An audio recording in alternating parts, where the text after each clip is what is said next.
Ron Nyren's fiction has appeared in publications such as the Paris Review and Glimmer Train and has been shortlisted for the O. Henry Awards and the Pushcart Prize.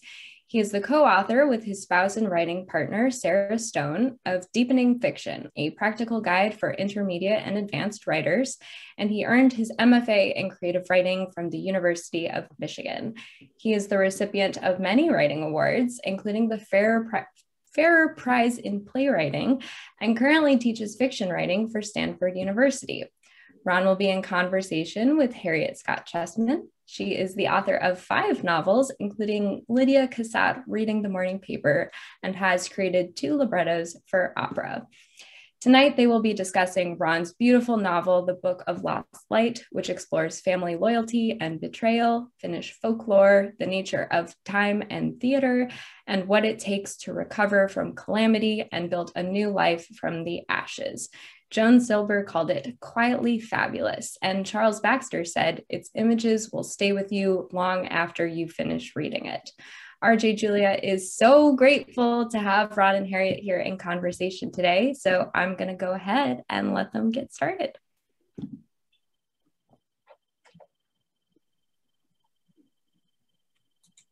Abby, thank you. Thank you so much.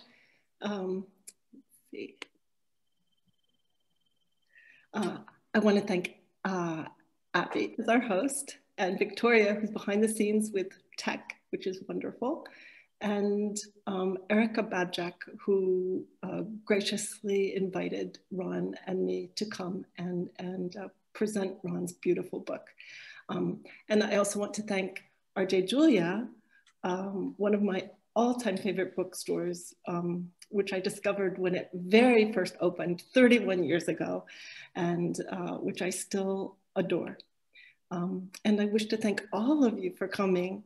I haven't scrolled to see exactly who's there, but I can just imagine your faces, and it means so much. It's very, very meaningful to have this chance to share such a gorgeous novel with all of you.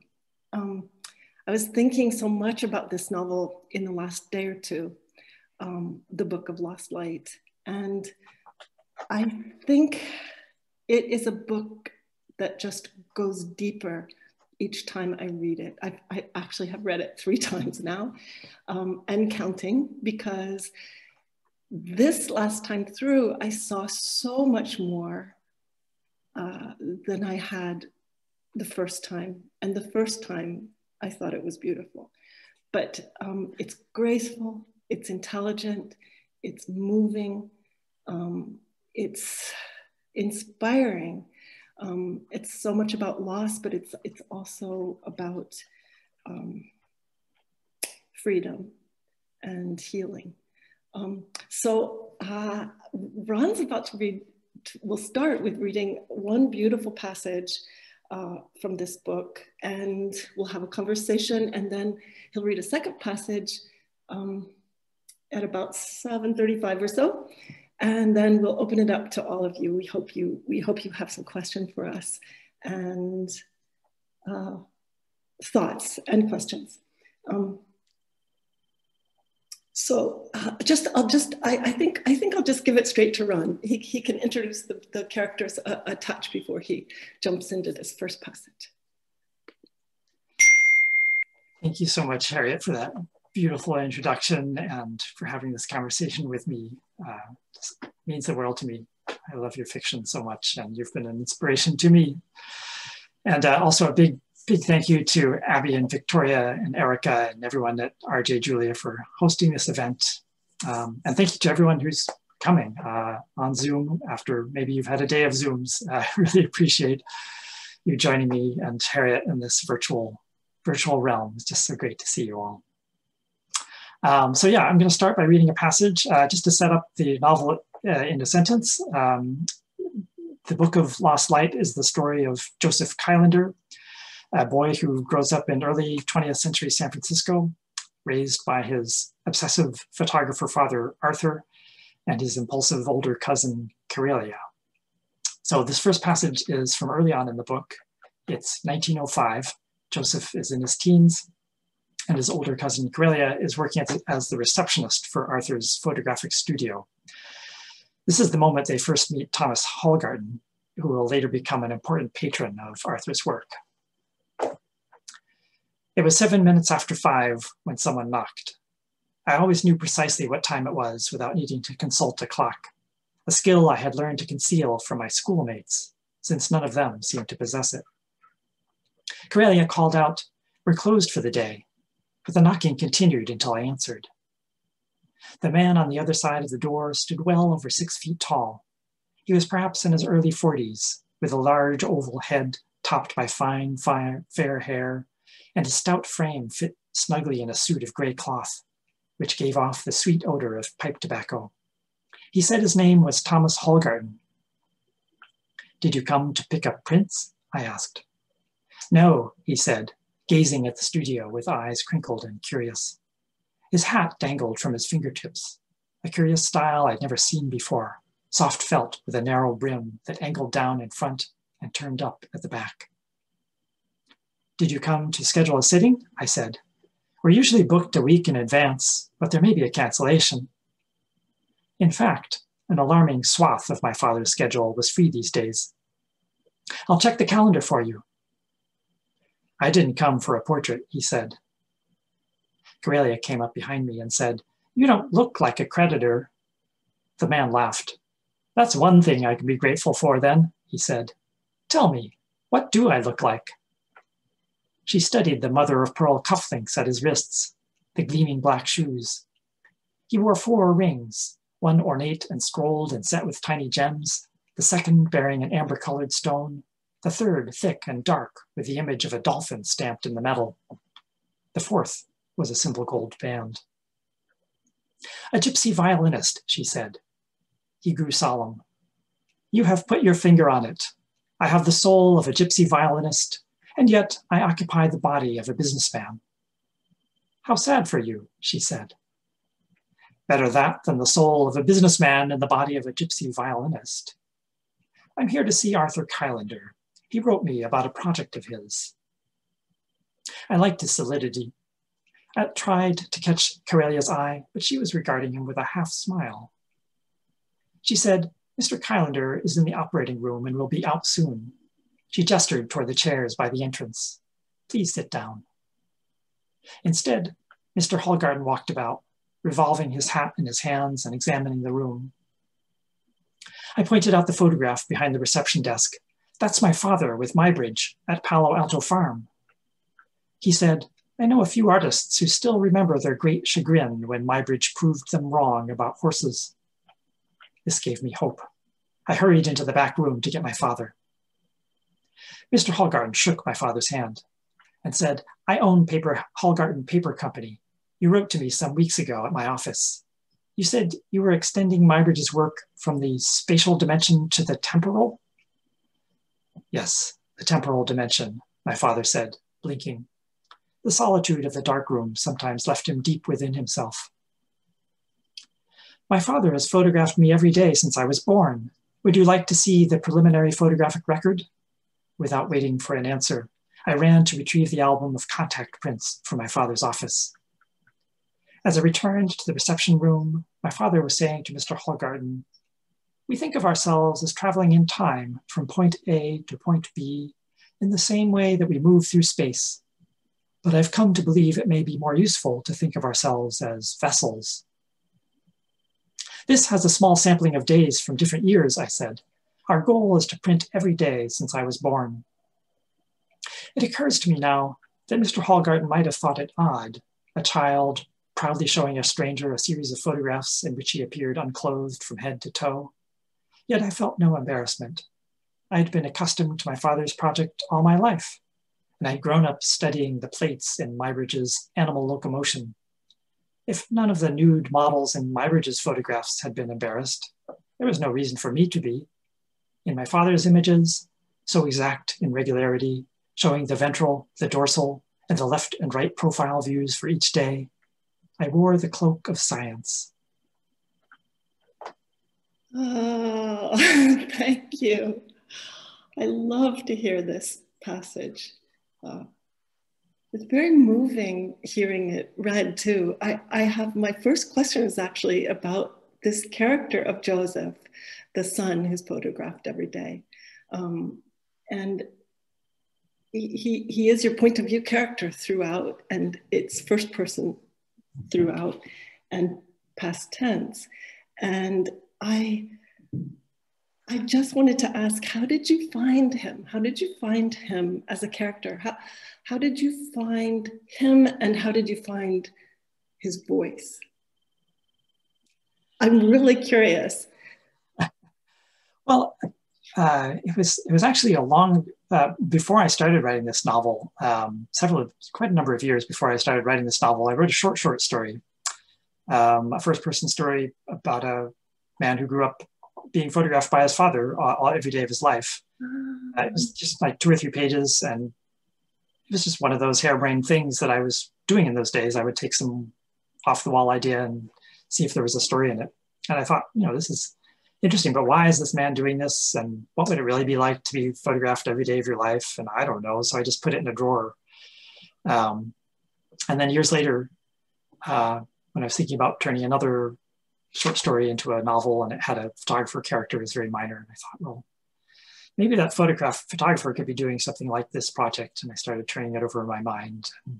And I thought, well, set it in the past, it would make more sense if the father is a protege of Edward Muybridge, the pioneering photographer of motion, who captured horses and people in motion in ways that no one ever had before. So that was sort of that initial impulse, though, was what would it be like to be the subject of such a project? And that made me think, Joseph would probably grow up to be a bit theatrical in his personality, got accustomed to being sort of at the center of the lens in a certain way from birth onward. And then when I started to actually write this as a historical novel, I wrote 3 versions of the beginning, 2 of them in third person and 1 of them in first person, with Joseph describing events that took place 20 years before his birth. And I thought, well, that's kind of weird, a little unconventional, but it just seemed right that he was so fascinated by his father's project and by Muybridge and by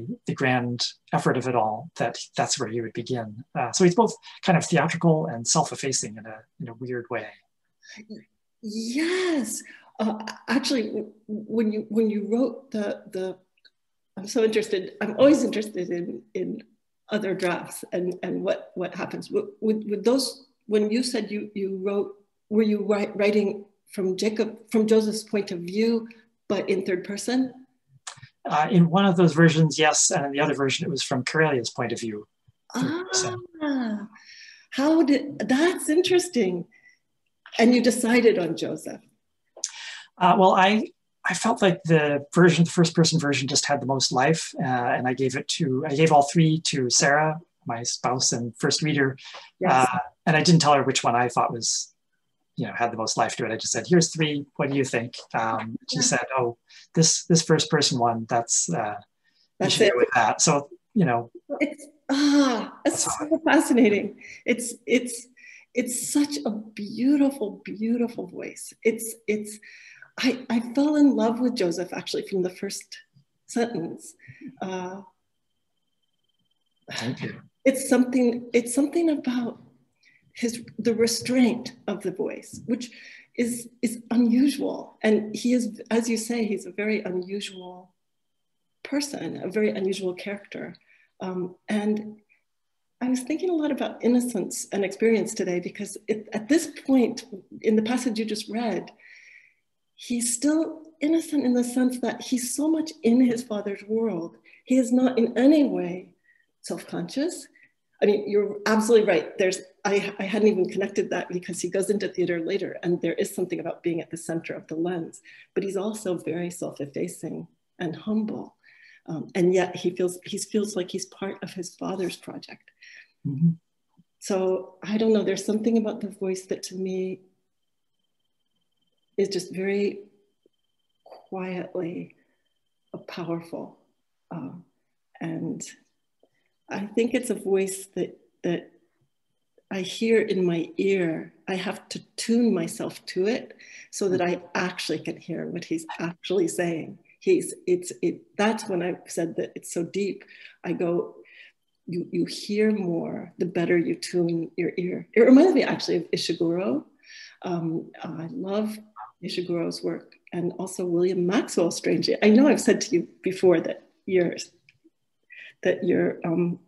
this particular voice reminds me of them. Mm.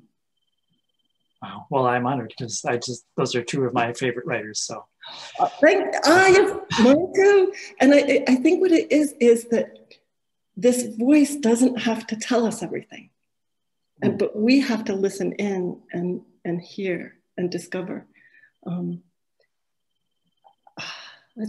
I have so many questions for you, Ron. Jumping to another question about the mythic element in this book. This time through, I really started to understand more what you were doing with this wonderful epic poem of Finland, the Kalavala. Do I say that right? Kalavala.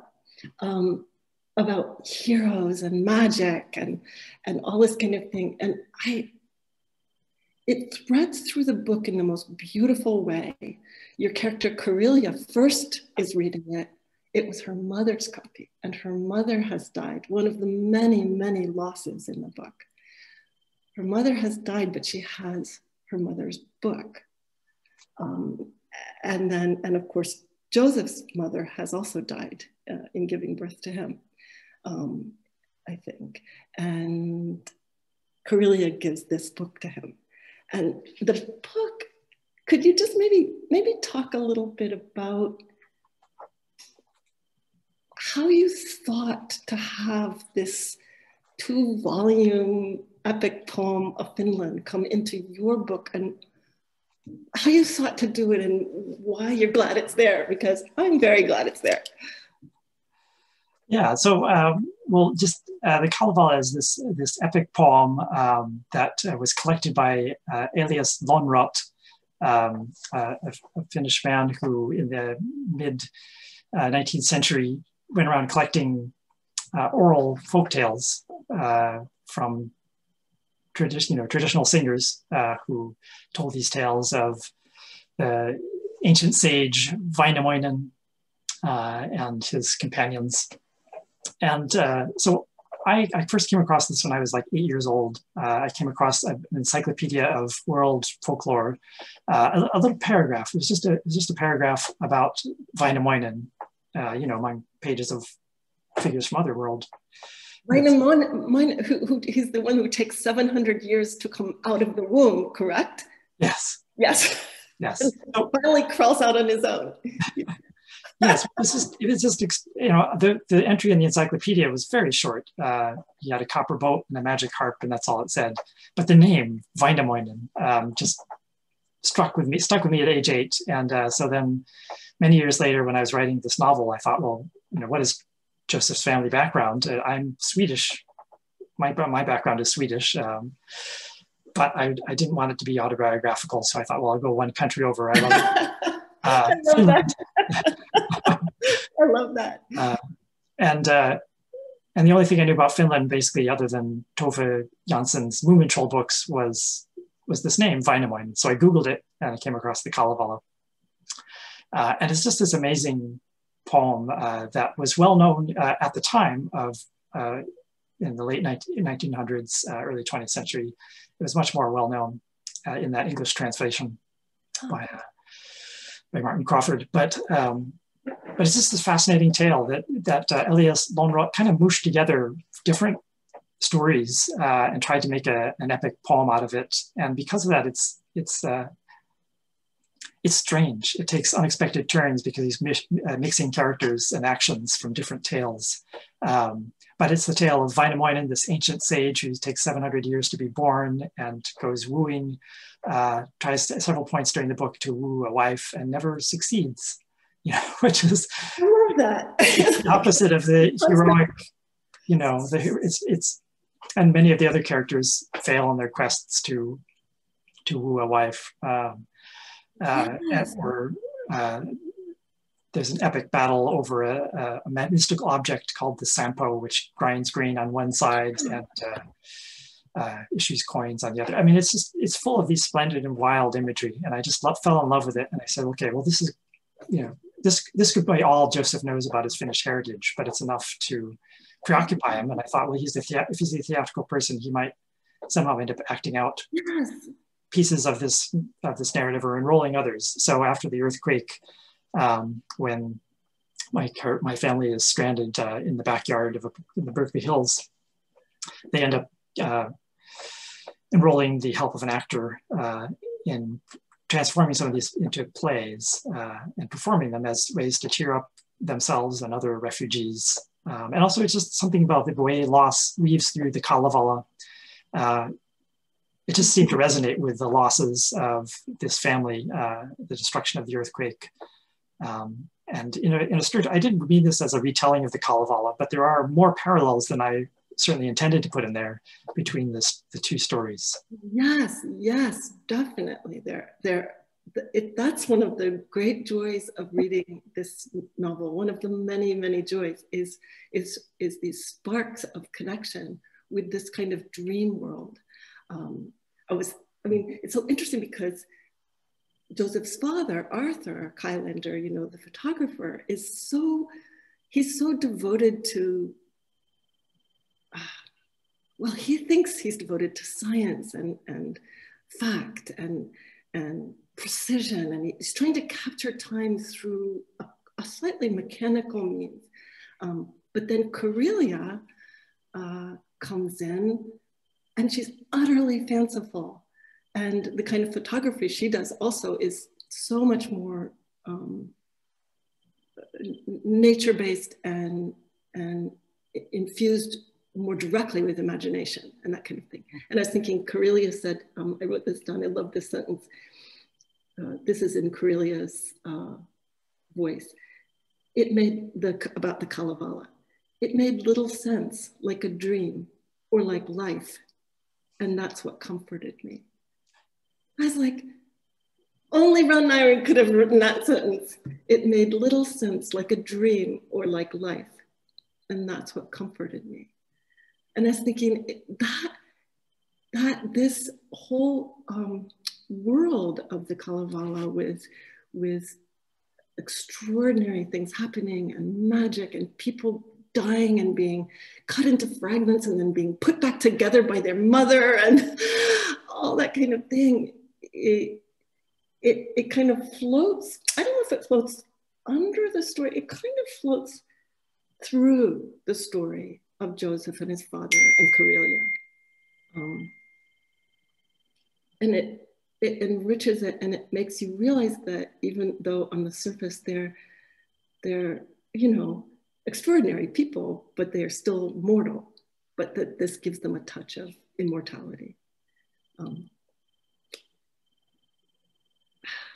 I was thinking also, when you were saying about loss, I have another couple questions that are connect with how much loss there is in this book.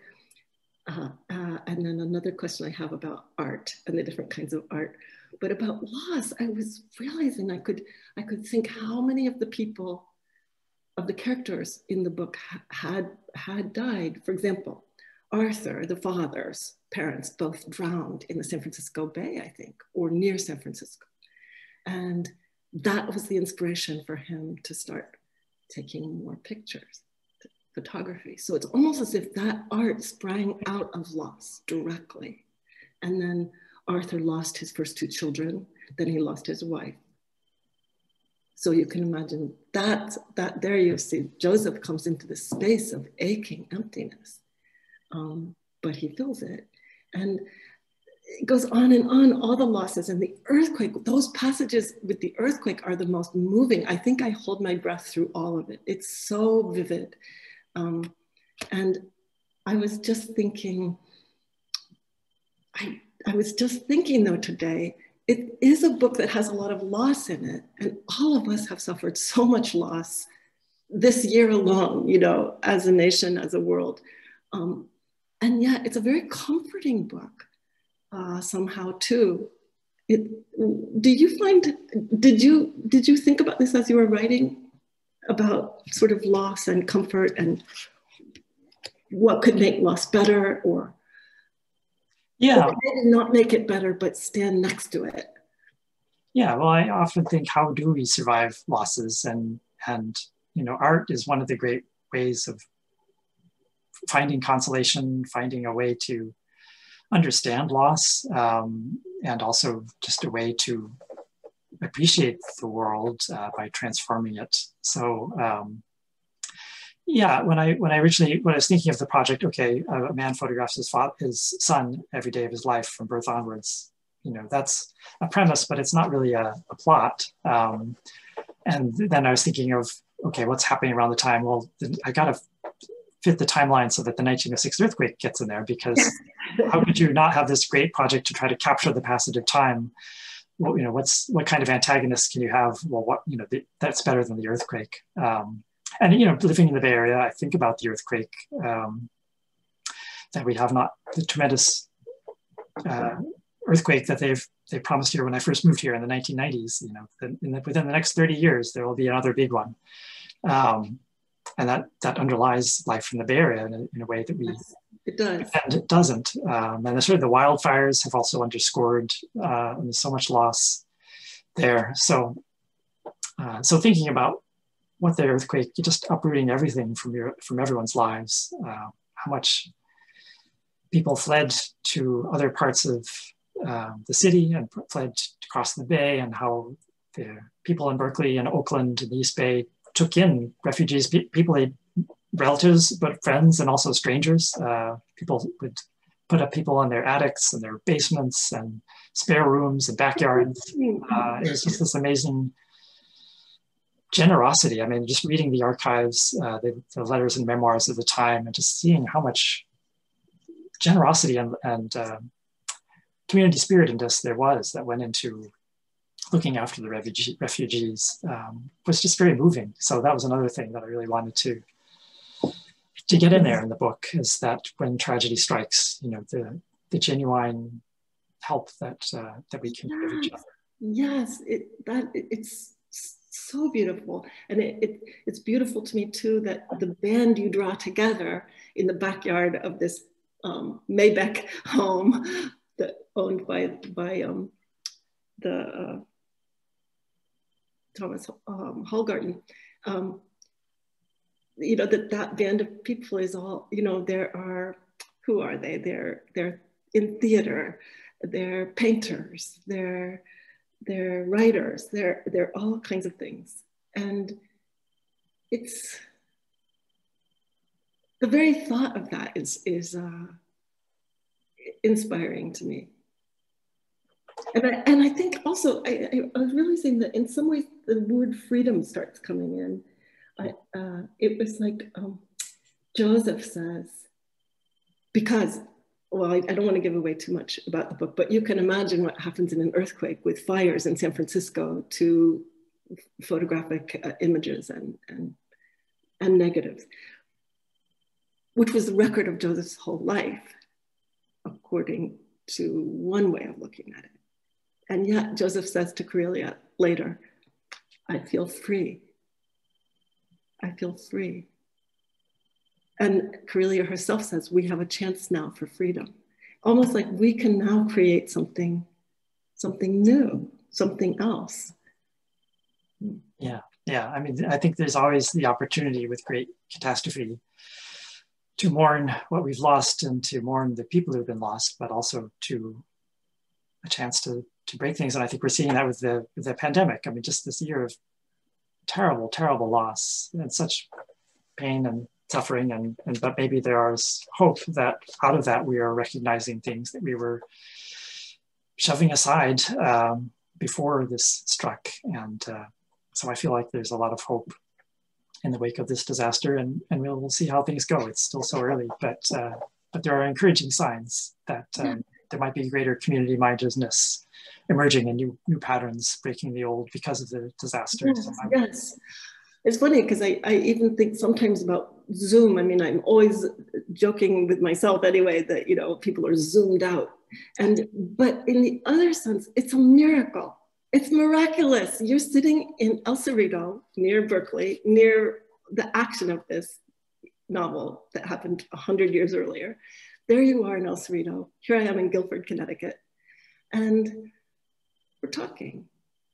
And there are people, I know that there are people here from Connecticut, California, Michigan, Kentucky, Massachusetts, all together in the ether.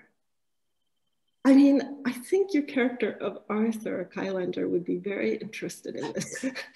I'm not sure what he would say, but he'd be interested. Yeah. I mean, technology has given us, I mean, when I was writing this, when I first started writing this book, you know, smartphones were not a thing. So we were not all photographers the way we are now. We did not live on Zoom, Facebook, and Instagram. So I wish I'd been that prescient, but certainly just the way images and the way we're recording imagery, the obsessiveness with which we now all are Arthur Kylanders, trying to pin down the past. Oh my gosh, yes, that's so true. And it makes me pause, it makes me slow down and question what do I think I'm capturing? Why, just today, capturing some galanthus, you know, snowdrops in my non-garden late winter. And I was thinking, what is this impulse? What is this impulse? Yeah, we just want to hold on to every moment because it's so precious, and we know that we can't keep them, but we can keep a record of them. Exactly. I was thinking one of the many beautiful novels that to me stands behind your novel here is To the Lighthouse, where, you know, Mrs. Ramsey says, I'm not going to quote her correctly, but she's basically in this, having this moment where she can hear the children in the Hebrides, and she says, life stands still here. Life stands still here. That's the same impulse through language and through, I guess you'd say, the spirit. She doesn't have a camera she's taking around that island, but the camera's almost here, you know. Well, Ron, I want to make sure we get to, I know you have another gorgeous passage to read, and then we will open it up to our friends. Okay, well, thank you. So I'm going to read one more passage. This one takes place not long after the 1906 earthquake. So Joseph, Arthur, and Corelia have fled the fires of San Francisco, and they're camping out in the backyard of Mr. Hallgarden in the Berkeley Hills, along with a few other artists, including in this scene, Nicholas, an actor, and Sebastian, a painter. That Sunday, the first Sunday in May, Corelia declared that she was taking her camera on an expedition into Wildcat Canyon to photograph in nature. Photographing only refugees left her sad and worried for them, even though so many of them were optimistic. When Nicholas saw her pick up the camera and tripod, he said, "What you need is a donkey," and knocked his fist against his sternum. "I am that donkey." "Joseph will help me carry," she said. "Then let me accompany you anyway," he said, "and I'll be entirely useless." In the end, she let Nicholas hold the tripod. I had a sack of sandwiches, and Sebastian, who had insisted on accompanying us too, carried his sketching pad. The air, warm and a little breezy, rippled through the long swishy grass that covered the hillside as the three of us made our way to the rim of Wildcat Canyon. From up there, we could see the undeveloped land stretching to the north, where a few tents and makeshift shelters dotted the grass. There, in the Tin Can Camp, as it was called, lived refugees who did not have friends or family, and who had been kicked out of the large organized camps for one reason or another, or who did not want to follow the rules. The residents of Berkeley said they were lawless men who kept aloof from each other and were half crazed with hunger. We followed Corelia down a thin, winding path where animals or people had worn through the grass, toward the loose row of alders that grew along the creek at the canyon's bottom. While we walked, Nicholas got out of Corelia the story of her arrival at my father's doorstep, which made him laugh.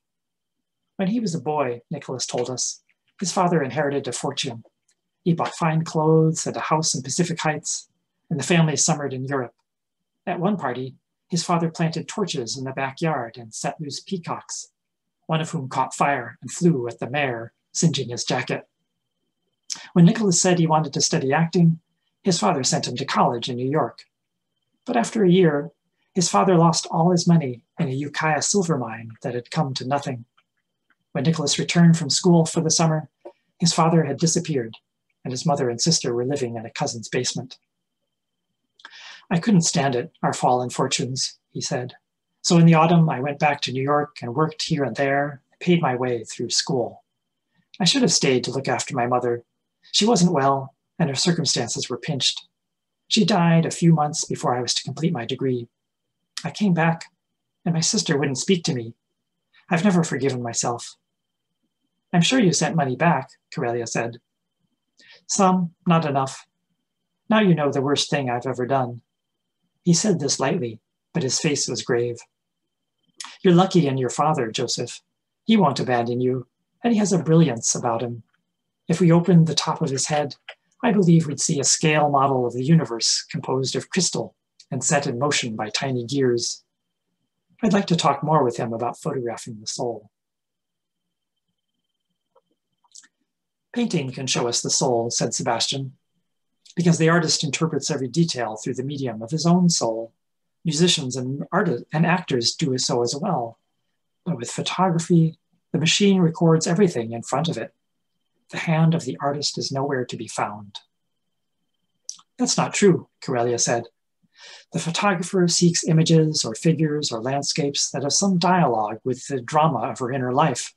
And if she is inspired and skilled, she can bring out something that has to do with soul. In the darkroom, she can brighten or darken, superimpose images from one photograph to another, even paint or etch the image to make it harmonize with her vision. I'd like to watch you work in the darkroom, Nicholas said. It sounds like a sort of magic. So beautiful, Ron, thank you. I think Abby's going to do the chat now.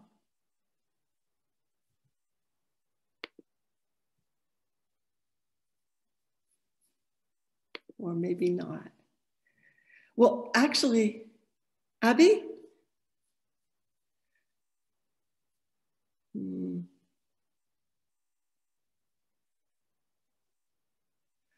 Well, hi, sorry about that. We had a muting sort of thing going back and forth. That's okay, no worries. We do have some audience questions. And as a reminder, you can send Ron and Harriet your questions in the chat. So here's one to start us off. Does the father photograph his son every day in order to hold on to his son so that he never loses him as he has lost so many others? Yeah, that's a great question. Absolutely, yeah.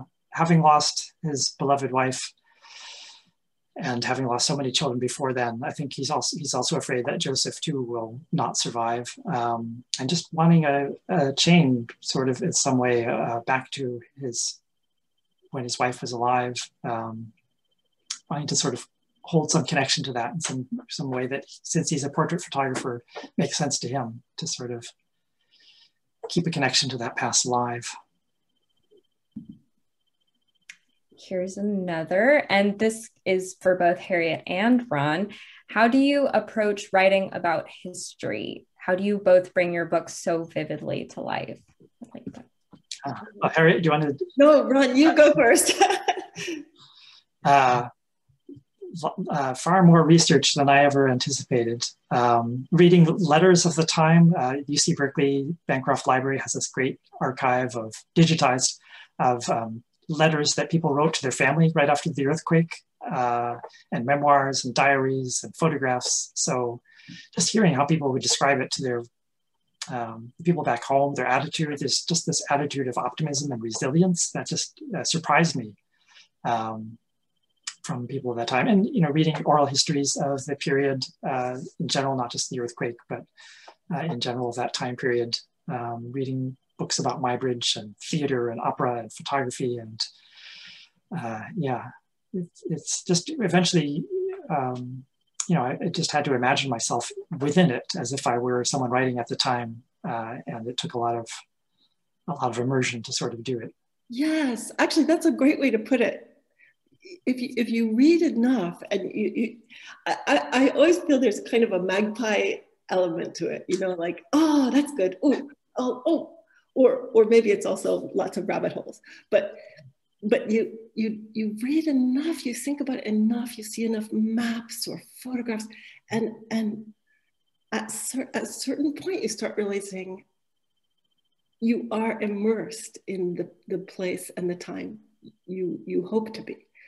And I think that's probably the goal in a way. Yeah, yeah. It's sort of like method acting. You kind of have to get to a space where you believe yourself to be the person. Yes, exactly. I remember in a couple of my novels, they were fiction but based on painters, and one of the painters was Mary Cassatt, and I was able to sink into certain of these images of paintings that Mary Cassatt did of her sister Lydia. And I swear to God, after poring over these paintings again and again, just poring over them, I practically dreamed them. I mean, I really felt I was Lydia sitting there, and I was also Mary painting her. And I knew what that black rectangle was in the back. It was like I convinced myself. But it sounds as if you love research too. Yeah, I think probably you wouldn't be a historical novelist if you just didn't love seeing, you know, the parallels to life today, and also the differences in attitudes and expectations. You know, they hadn't been through World War I, World War II, Vietnam War. So they had certainly been through, you know, the share of war in this country, tremendous suffering. But I think every big catastrophic event in our nation's history changes the conversation and the way we think about it in different ways. So, so yeah, I just trying to imagine what that sensibility was like, and I feel like you do that with your characters. You just, I feel like, you know, I'm reading something that could be by you know, Harriet Chessman, who lived at that time. But you know, actually, and I know I want to get to more of the questions, but I do want to add one thing is I started realizing the only way I could not trick myself, but trust myself that I would stay in the moment in that past time was by using the present tense. And it's interesting because, anyway, that's just a whole nother subject. But like for Joseph, you chose the past tense, which makes so much sense because the book is so much about what has been lost.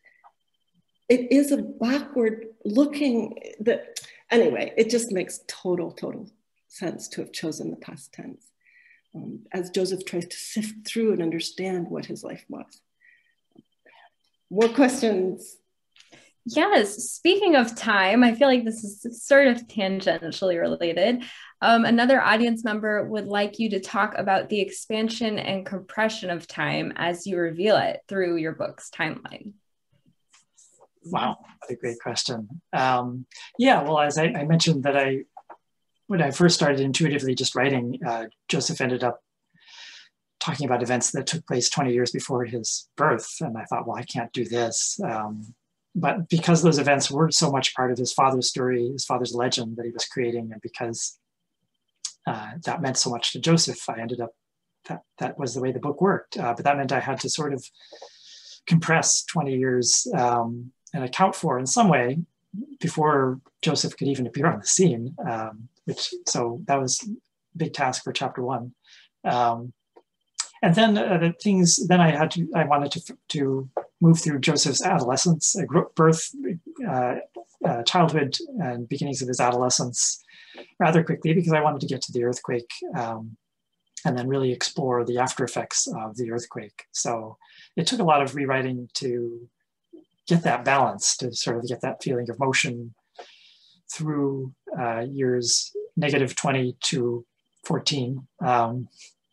So that's 34 years. And then slow down to the earthquake, where time really starts proceeding much more slowly, because in that emergency moment, you're just noticing everything. And then proceed in a way after the earthquake that would still keep some of the speed of the early chapters, but also go more granularly into the several months following the earthquake. So it was a lot of taking out and putting in to make that work. But now you talk about it so succinctly. That's it must have been such a progression to get to that point. Trial. Oh, sure, of course. Here looks like we have a couple of them. This is for both Harriet and Ron again. What do you do as a writer when you get frustrated or stuck? How do you move forward? I would like to hear this myself. Such a good question. Ron, go for it. I want to know how you do it. Well, I was really stuck after the earthquake, actually. I kept rewriting the first section over and over again because I knew sort of what happened after the earthquake, but eventually I sort of just lived day by day, sort of wrote what was happening with my characters, even though I knew it was going to be really boring as a story. But I had to sort of get a sense of what it would be like day by day. Just to put your life back together in some fashion after the earthquake.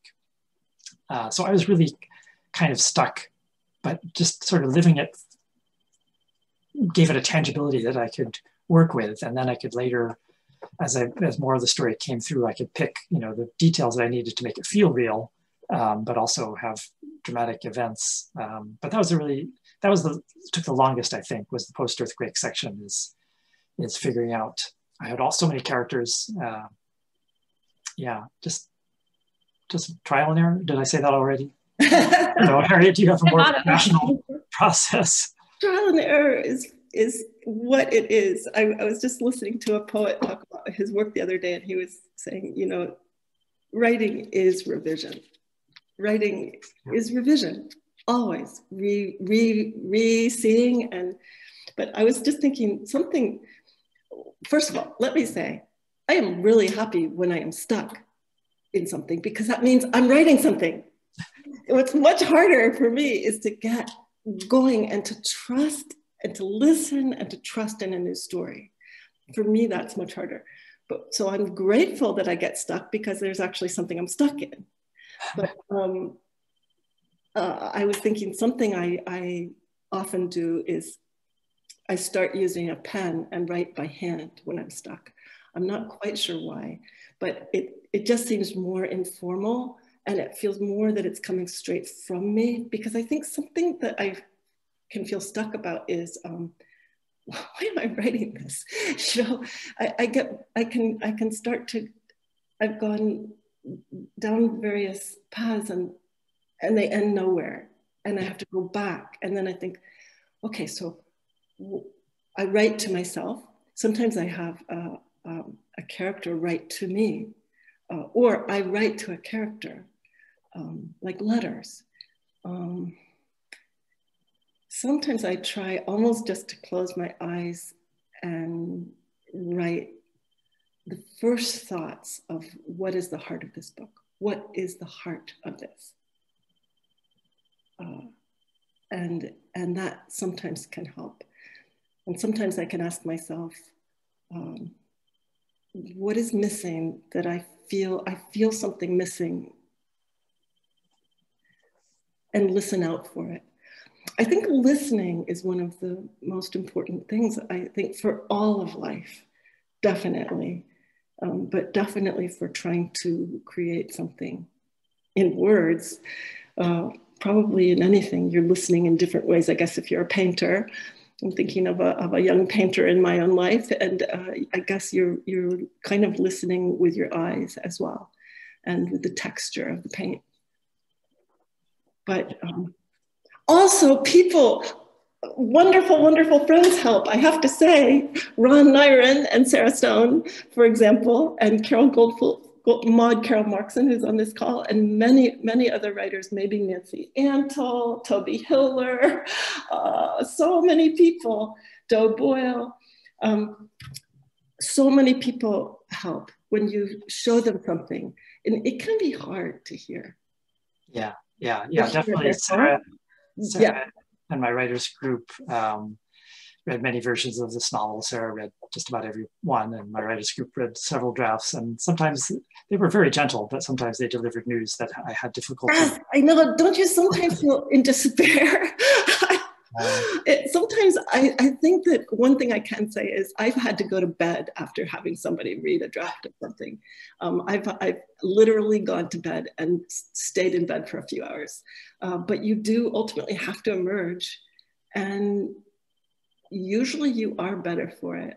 This actually happened to be my own spouse who reading one of my early versions of the Edgar Degas book, which ended up being the lost sketchbook of Edgar Degas. I didn't know what the hell I was doing. I had no idea what I was doing. And he just basically put his finger on it and said, I don't know what this is about.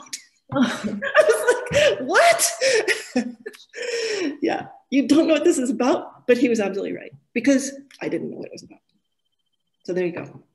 It almost sounds like a cocoon, like you go in bed and then you reemerge with a new idea of what the story is. Well, at least you reemerge and you're kind of like groping or paddling the air blindly. Yeah, well, if you think of a butterfly fresh out of the cocoon, their wings are all wrinkled, and they're butterflies. How amazing is that? And yeah, there's something like that. Pretty amazing to leave the cocoon. That's a victory. Here's one, and I actually kind of have a similar question to this myself. Can you speak about the process of editing a novel and how it is to let go of characters or passages you've developed and loved? How do you know your novel is done? And I know this had been kind of like a long time coming for you, Ron. You mentioned like that short, right? Yeah. So yeah, tell us about that process. Yeah, so many characters came and went at every stage of writing this novel. When I have trouble, I invent more characters. And part of the secret for me was realizing when I was inventing characters to make trouble as a way of letting my major characters, Arthur, Corelia, and Joseph, as a way of letting them off the hook. That's something I do a lot. In fact, there was one moment late in the process when I gave the book to my writers group thinking, it's done. They're going to tell me it's done. And they said, well, this is, we love the changes you've made. It's really wonderful, but the climactic event is brought about by actions the minor characters are taking. And isn't it more typical for the major characters to be bringing about the climactic moment? And I thought, oh, of course. So I was protecting my characters. And I think that's when I let characters go, it's because I realized they're there to distract from the sometimes difficult conversations my characters need to have, the trouble that they need to get themselves into. And that's the moment when I think, okay, I'm in love with these minor characters, but they have to make way for the story I'm telling. I don't know, Harriet, what do you find? Yes, absolutely. It's the cutting can hurt so much in the moment, but it can feel even in the moment. If it's the right thing to cut, if it's right, I always feel better. I feel very much worse and then very much better. I mean, my novels tend to be really short, but if you saw, it's like 3 times as much probably of these short, essentially novellas, at least 3 times I have cut out. And I got very attached. I get very attached to things. Actually, I had one editor, a very good editor for this book called Someone Not Really Her Mother. I had this one chapter. Sarah knows this because I've been trying to create a new story out of, anyway. Out of 7 chapters, I had one chapter that was from a child's point of view about her father's affair. And I was very devoted to this child. I'm still devoted. I still wish I could make her into a story. But my editor said, Harriet, I think I'd like to see that chapter from the point of view of Ida, who is the student, the undergraduate student who's having an affair with her professor, her teacher, the father of the child. And I was like, no. No way can that happen. I didn't say this to the editor. I said, oh, I'll think about that. And for 3 months, I was just no way. And then I realized she was absolutely right. Because as she said, I think the passion, Ida is the heart of your novel, actually, and she is the passion. And you're avoiding it. And I was like, oh. Yeah. That makes so much sense at so many levels. Yeah. So I cut that completely. But as Sarah knows, I'm still trying. There's something so stubborn about writing. I mean, at least it's stubborn about me as a writer. Yeah. That's such a great question though about cutting, and how do you know when a novel's done? That is a really hard one. I did hear from this same poet, Lawrence Robb, who was talking about his poetry. Someone said, how do you know when a poem's done? And he said, essentially, I know when a poem's done where I can't help it anymore. I can't help it anymore. It's either it goes in a drawer or it goes out into the world, but there's nothing more I can do. Yeah. And I think I feel that way too. Ron, do you? Yeah. I ended up rewriting this more than I thought, but each time I could find something to do. And then I came up with this draft, and you said I felt I'd finally gotten to that point. And I think you start feeling a kind of a little bit of a gap opening up, a little distance, and kind of like you can almost feel those filaments stretching and getting thinner as it's going to go off. Another thing I was thinking is, I used to think when I was more productive than I am now, but I would be thinking of the next story. It's like in that Virginia Woolf novel, Between the Acts, where the playwright, Miss Latrobe, says, I can't quote it exactly, but behind one work, another rises. And she's had a failure of a play, everything's gone wrong, and she goes to the local pub and she's realizing she's thinking of her new play. And I just thought, that's it right there. Yeah. It doesn't matter, fail better, but when the next thing starts to come, that this other one is ready to go. Yeah, great advice. Abby? We do have to start wrapping up, unfortunately, but I do have one last question here for you. When people finish your book, Ron, how do you want them to feel? Wow. Great question. Question. I think if it makes you, if you feel moved, if you're reflecting on losses and disasters and resilience in your own life, and what oral art plays in that, then yeah, I think there's a combination of hopefulness and melancholy that I just feel is the essence of what it means to be alive. And so that's what I hope this book leaves people with. All right. Well, on that note, thank you both so much for joining us today. It was an incredible conversation. We're so glad to have had you here. And as a reminder to all of our lovely attendees tonight, the Book of Lost Light is available in store or online from RJ Julia, whatever you prefer. Links are there for you in the chat box. And as a reminder, we do have signed book plates available while supplies last from Ron. Thank you for those. So be sure to get your orders in.